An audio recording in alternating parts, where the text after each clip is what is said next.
Hey guys, it's me again Raven and welcome to my vlog. So for today's vlog, it's gonna be different because it's gonna be my long travel ever. So for today, magta-travel po tayo papunta ng Amerika finally. Yahoo! So far, ito na po yung pinakamatagal na travel na gagawin ko for my entire life. So kaya inagahan ko po talaga dito sa airport. As you can see, nakapagpabook na rin ako ng online booking kasi alam ko nga na long travel yung gagawin ko. Kaya prepare ko na yung sarili ko at yung utak ko. Nag-check-in na lang ako dito sa malapit sa Terminal 1 para hindi na ako mahirapan sa pag-check-in ko for tomorrow, which is today. So ayan na. So nasa airport na ako nito guys. And syempre nakapagpapalit na rin ako dito ng US dollars. Huwag nyo kakalimutan magpapalit ng US dollar guys kasi in case of emergency kapag nag-layover kayo, especially kapag mga long trip, kailangan nyo magpapalit ng US dollar. Kung mapapansin nyo guys, wala pang pila dito sa Korean Air noong mga 7:30 AM kasi sobrang aga pa daw. Mabuti na lang at nakapag-check-in ka na online kasi pag nakapag-check-in ka online, ang gagawin is pwede ka nang pumila right away. Unlike kapag hindi ka pa nagpa-check-in, naantayin mo na mag-open mismo yung baggage counter tsaka ka lang nila i-attend.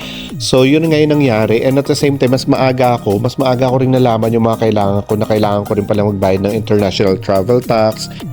At hinanapan din nila ako dito guys ng CFO na kung saan wala po akong CFO. So sa mga hindi po nakakalam, especially kapag kayo po ay mag-i-immigrant na sa ibang bansa, kailangan nyo po yung CFO para makalagpas po kayo ng immigration. So sa case ko, sobrang hassle talaga kasi sobrang tagal ko sa immigration dahil wala nga po akong CFO. Yung CFO kasi guys, para siyang PIDOS. Kapag OFW ka PIDOS, kapag immigrant ka naman sa ibang bansa is kailangan mo talagang kumuha ng CFO. Maganda lang yung nangyari sa akin kasi yung case doon sa akin is hindi na kailangan ng CFO, yung CR1. Which is nung nag-check ako online kung mga sinong dapat kumuha, yung CR1 hindi na siya kasama doon, which is yung spouse visa. Ewan ko lang kasi yung iba kailangan daw nila, pero yung sa case ko hindi na kailangan kasi pinakita ko din sa kanila yung documents na binigay sa akin from Hong Kong Embassy.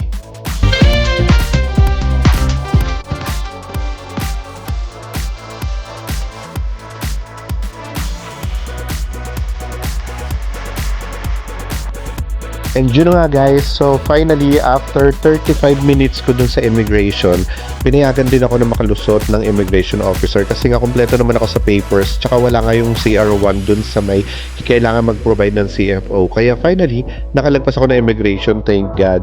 Dahil dyan, sobrang gutom na rin ako nung time na yan kasi yung flight ko is 12:30. So imagine, 7:30 nandun na ako kagad sa airport. Tapos natapos ako dyan is mga 11 something na. Kaya sobrang gutom ko na dyan guys. Kaya naghanap talaga ako dyan ng pwede kong kainin kahit yung mabilis lang. Sad to say guys, hindi rin ako nakakain kasi habang nakapila naman ako dun sa bibilhan ko ng pagkain, tinatawag naman yung pangalan ko dun sa may boarding gate kasi nga ina-expect nila na hindi ako makakalabas dahil nga wala akong CFO. Buti na lang talaga at nagawan ko rin ng paraan, na-convince ko yung immigration officer. Ang importante, kahit wala akong kain, nandito na ako, nakasakay na ako sa aeroplano. Yan. Ito nga pala yung aeroplano guys, Korean Air, napaka-bongga nila. Meron sila ditong pa-blanket, may earphone, at saka meron silang screen na kung saan pwede ka manood ng mga movies while flying. So imagine, di ba, napaka-bongga niya. At dahil first time ko sumakay sa Korean Air, kinalikot natin ang kanilang screen at ayan yung makikita nyo guys. So grabe, napaka-advanced nila. Ang ganda ng mga movie rin na nakalagay. May ibang mga movies na latest, tapos meron din dito music kapag ayaw mong manood ng movie. So di ba, napaka-convenient. Imagine mo, 5 hours kang magpa-flight, tapos ang dami mong magagawa. Kaya ina-enjoy ko na lang talaga yung time ko dito. Tsaka sana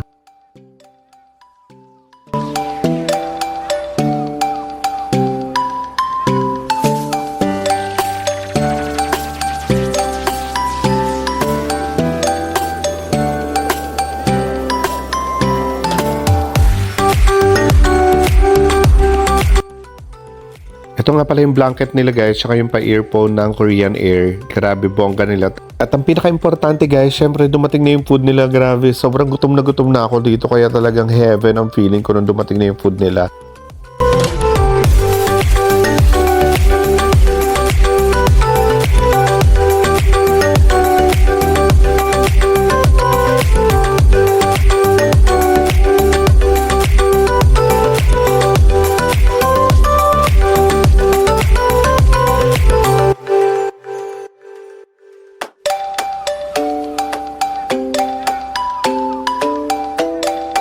Habang kumakain guys, ito nga pala yung view sa taas. Di ba? Ang ganda.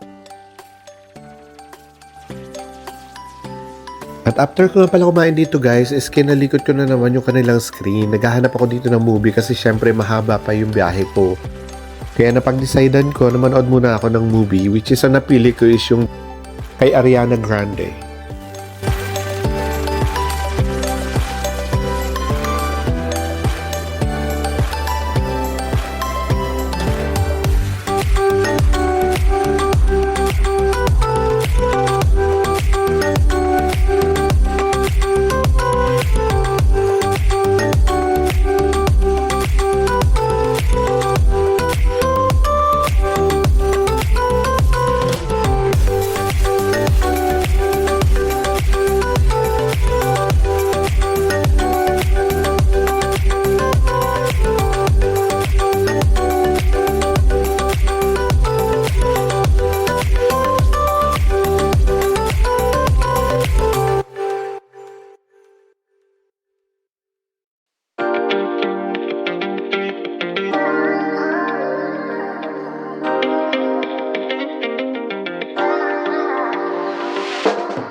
And after 1 hour ko nga palang nanonood dito guys, ito na naman, binigyan na naman nila kami ng pagkain dito sa Korean Air.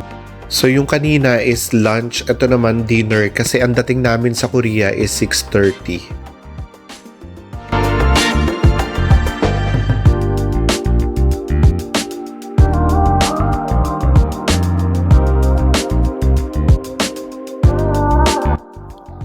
Hindi na nga pala ako nakapag-video guys from Korea to Atlanta dahil sobrang hassle talaga dahil delayed kami. Pagkababa talaga namin ng plane sa Korea guys, nandun na rin yung nag-aantay yung para sa connecting flight namin papuntang Atlanta.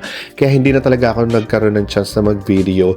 And then from Atlanta, 13 hours din yung flight namin papunta naman sa Houston, Texas. As in, sobrang ganun siya kabilis. Wala na talaga siyang time para mag-video and everything. From here, nakikita ko na yung Houston, Texas. Grabe, ang laki niya guys. Sobrang liwanag niya. Feel ko talaga na nasa ibang lugar na talaga ako kasi may kita mo, ang daming ilaw. Sobra.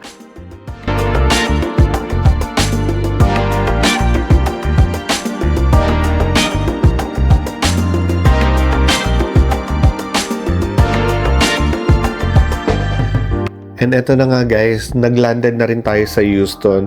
Akala ko dadaan pa dito na immigration but luckily hindi na po tayo dumaan ng immigration. Isa na lang yung immigration na dinaanan ko talaga is sa Atlanta. So dito tinatawagan ko na lang yung partner ko kung nasaan na siya kasi sabi ko nga nagland na ako. And here we are, Houston, Texas. Pasensya na kayo sa boses ko guys, may sipon kasi ako.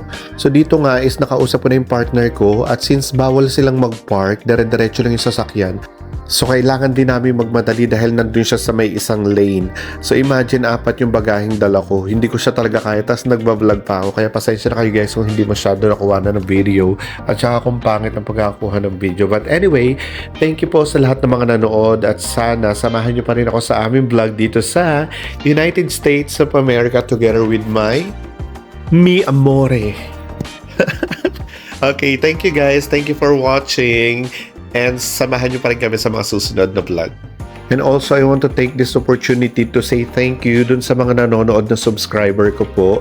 Kukunti pa lang tayo kaya siyempre sa mga nanonood pa lang ngayon, please paki-follow and subscribe naman po sa aking channel, ang Raven Daily and Travel. So, dun po ako nagpo-post ng mga videos ko po tsaka mga videos na i-upload ko pa in the future. Kaya support nyo ako guys. Thank you and thank you for watching. Bye-bye!